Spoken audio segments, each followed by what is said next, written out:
Hey, what's going on, everybody? Addicted to addiction. Now, the message in this video is very similar to one I posted last week, which is about self-sabotage. But basically, in my experience, when I was pretty deep in marijuana addiction, and what I mean by that is no matter what, I couldn't stop, even though I knew it was hurting me, right? My money was going down the drain. My grades in school at the time were dropping. I almost got kicked out of school, right? I was hanging out with people that really I should not have been hanging out with. My girlfriend left me at the time. I was gaining a lot of weight. I was not connected to my family. And in my mind, it was because I was using pot in an abusive way, and I was. And regardless of all of these negative impacts, I still couldn't stop. And I tried and tried and tried. And in my experience, what I discovered is as much as we want to change, some of us are so used to feeling addicted that we're actually addicted to feeling addicted. Like, it's so normal to feel like a failure, so normal to feel like out of control, that it starts to become who we are. And it's almost like we want to keep going in this cycle of misery and suffering. Of course, you don't really want that, but we're so used to it that it's like we don't know any better. And we've tried so hard to change and be happy that the idea of no longer having this addiction problem, then what will I do with myself, right? Consider that you're actually afraid to let go of this. You're afraid to be healed. You're so used to being broken that, man, what? Being healed? What do you mean I'm not? What do you mean I don't have any issues? What do you mean I'm better?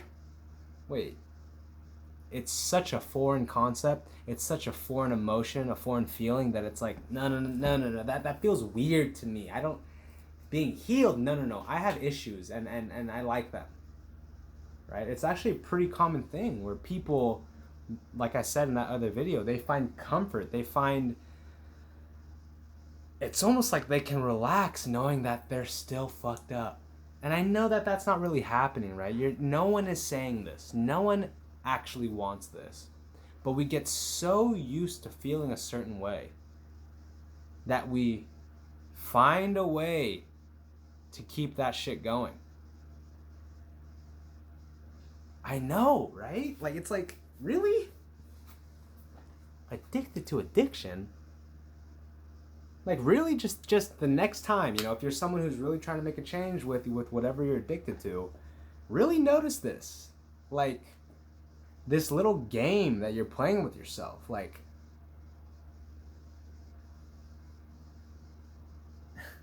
I know, man, it's ridiculous. And I must say that, like, I get it, yo. Like,